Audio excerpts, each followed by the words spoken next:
రమ్మని పిలిచినదా పిలుపు వినరా మలుపు కనరా పరుగువై పద పదరా గుండె దాటుకుని పండుగైన కల పసిడి దారులను తెరిచినదా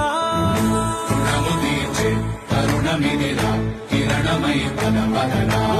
ఏమి వదిలి అటు కదులుతోందమది మాటకైన మరి తలచినదా